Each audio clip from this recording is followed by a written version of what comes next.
fierté ndax ku ñu xam ñun xam ni dañu bëgg nañu doon fonk nañu doon bëgg Ndar ndax amuñu leneen lu Ndar dëkk bii dañ fi bokk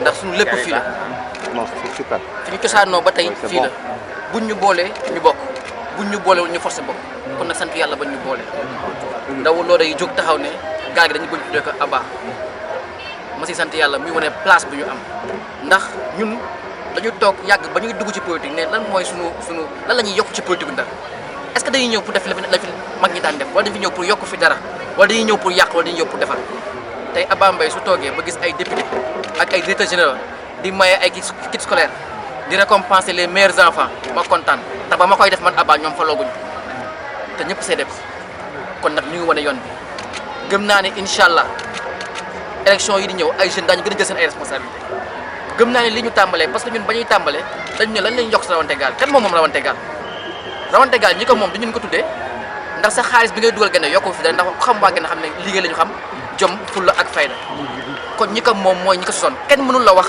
kañ la rawante gaal tàmbalee Ndar gi kenn mënu ko man sa maam ñu tuddee woon gaal 1949 kon xam ngeen ni loolu yàgg na moo tax ñu jël bés bi delloo ko ñu ko moomoon commencé par benn exposition tuddee ko souvenir de régate dugg ci kër yi génnee photo yi génnee nataal yi wane ko keroog lu bëri jooy nañ fi ndax gis nañ fi ay kilifa seen ay waajur mu fàttali leen lu bëri te gëm naa ni déwén incha allah gëm naa ni déwén incha allah muy dàkk muy Ponde Xolle ñëpp daañu bokk ci exposition bi ndax ba ñuy pare dañu ne affaire rawante gaal la day metti ngeen def ñëpp waaye bañ tàmbalee barki démb de gis nga ku ñëw indi defal ma sama photo maam ndax fii la bokk defal ma sama moto xaw ma ne maag kii ñoo bokk dañu yàgg wax dëkk bi ne bu xale yi mujjee mbokk gërëm mu réer ñun ñu ne déedéet dañ ko biral dañ ko fideli dañ ko jàpp dañ ko téye dañ ko yëkkati ngir ëllëg ndax loolu moo taxaw ba ñuy campagne suñu coalition ñu tuddee ëllëg si biir ñu bëri di ma foowee di ma kaañoo nam ëllëg si biir da ngay xaar ba ëllëg ñu ne ëllëg si biir te la ñuy defar suñu avenir ci valeur ci jikko yi fi mag yi bàyyi woon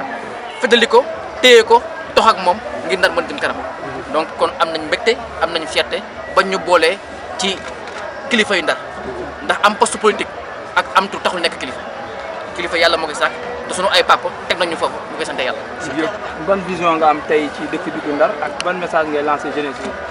waaw jeunesse bi li may lancé mooy adduna bi fi ñu toll nii foo dem ñu ngi lay wax développement local tey économie suñu mag yi sax dañuy intégrer territoire comme notion production économique du travail rek du capital rek territoire si la bokk kon ku bëgg a gëm réew mi da ngay commencer par gëm sa gox ku bëgg defar réew mi da ngay commencer par defar sa gox waaye xam itam ne gox bi boo koy defar da ngay lëkkaloo ak yeneen gox yi réew mi nag ak dëkkuwaay bi bëri na lu ñu fi naqari ndax dëkk bi metti na Ndar plus muy dem muy gën a tilim waaye li muy wane rek mooy ne dëkk bi laaj na amee dëkk bi laaj na taxawaay te taxawaay boobu du ay wax du ay yéene xel la xalaat ak gis-gis te loolu lañ fi gisoon waaye li ñuy ñaan rek mooy ñi ko yor tey ba ñuy campagne dañu taxaw ne daañu def Ndar programme spécial de 20 milliards état bi mu ngi initié benn programme tudd Promoville ne dina def 200 milliards ñu am yaakaar nag daañu gëstu Ndar ndax ñi ko yor bañ koy wut néew ñu dañu mën néew ñu dañuy am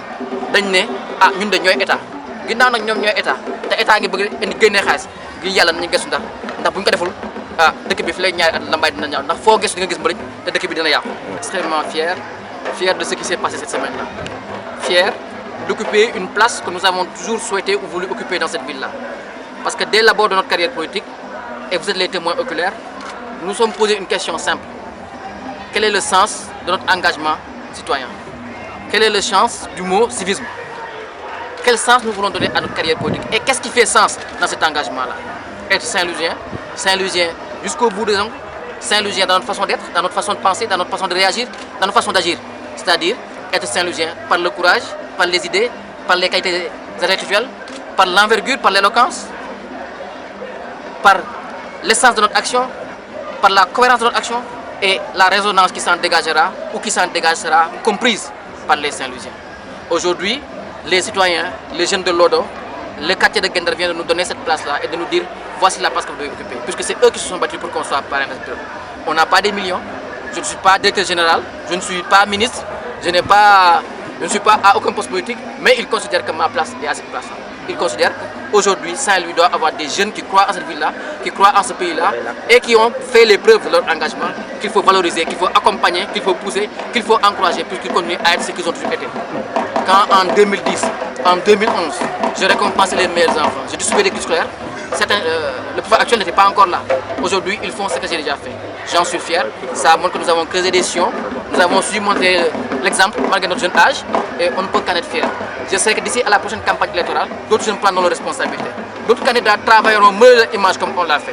Et c'est un motif de fierté. Et je suis sûr et certain que l'année prochaine, cette exposition magnifique que nous avons organisée et que nous avons appelée Souvenir des régates pour rendre hommage aux vrais bailleurs, aux vrais titulaires des régates, c'est-à-dire nos ancêtres, ceux qui ont pensé et organisé ces régates-là. Personne ne peut dire à quelle date précise les régates ont commencé à Saint-Louis. Moi, mon grand-père a parrainé une preuve en 1949. C'est vous dire à quel point les régates datent. Donc, les régates leur appartiennent. Et quand les régates arrivent, ce n'est pas ceux qui ont 2 millions, 3 millions qui ne peuvent pas des preuves. Les régates appartiennent à ceux qui l'ont pensé, qui l'ont organisé comme un moment de cohésion sociale, comme un moment de solidarité, comme un moment de reliance, comme un moment pour stimuler et présenter le patrimoine culturel de la langue Barou. Voilà pourquoi nous avons fait cette exposition que nous avons appelée Souvenir des régates. Nous avons été chercher les photos, des images. Nous avons des photos de Lamine Gueye, de Waldo Ndiaye. Nous avons des photos d'Ablaye Matar Diop, assistant à des régates. Le regretté Ablaye Mbidefal, Abdelrahman Sow. Des trésors qui sont dans les maisons et que nous avons su sortir. Et il y a eu beaucoup de moments d'émotion parce que les gens ont eu des souvenirs. Et c'est ça qui fait notre force. Quand on sait ce que nous lit, personne ne peut nous séparer. Quand on sait ce qui est Saint-Louis, ce que représente Saint-Louis, tout le monde se lèvera et se battra pour le devenir de cette ville-là. Et c'est le combat que nous avons mené jusqu'à maintenant et nous ne pouvons qu'être fiers. Développement local et message à la jeunesse saint-louisienne. Oui, je pense que nous avons engagé un combat. Et nous avons bien pensé ce combat en nous disant que nous cherchons toujours à être des modèles, à être des exemples, à être des références par notre comportement et par les actes que nous posons. Aujourd'hui, il n'y a pas quelque chose qui est fait à Saint-Louis qu'on n'a pas pensé. Moi, je suis fier de... Je peux sortir aujourd'hui mon programme de campagne. Et vous verrez que tout ce qui est fait de bien actuellement est dans mon programme. Mais c'est le rôle que nous avons à avoir. À partir du moment où nous avons présenté, nous donnons ça à la collectivité. Mais nous espérons aussi que l'État va venir aider Saint-Louis. L'État a eu des initiatives comme Promoville que j'entends. Ils entendent mettre 200 milliards. Parce que ceux qui sont ici aujourd'hui à la mairie de Saint-Louis, nous ont battu campagne en nous disant que eux, c'est l'État. Ils veulent un programme spécial de 20 milliards pour Saint-Louis. Ben, nous les attendons sur cela parce que nous savons nous-mêmes que sur leur quotient personnel, sur leur qualité personnelle, ils ne peuvent rien apporter à Saint-Louis. Mais l'État peut aider Saint-Louis parce que Saint-Louis est en train de se glabrer. Il y a des quartiers qu'il faut réunir. Si chacun n'a qu'à les verser dans sa propre commune, est-ce qu'on peut penser un pays comme ça? Est-ce qu'un pays peut être pensé sous l'angle de ses propres intérêts? Je pense qu'il faut qu'on apprenne à jouer collectif. Qu'on arrête sous l'intérêt de l'intérêt politique ou d'une campagne à venir, de saquer, de briser les intérêts de ce pays-là. Il faut penser national en pensant local, mais penser qu'aucune ville, aucune commune ne peut aller sans l'autre. Et nous avons besoin de construire ce pays par nos villes, pas par des égoïsmes, pas par des comportements qui ne mènent à rien. Pensons à ce qui fait sens pour ce pays-là.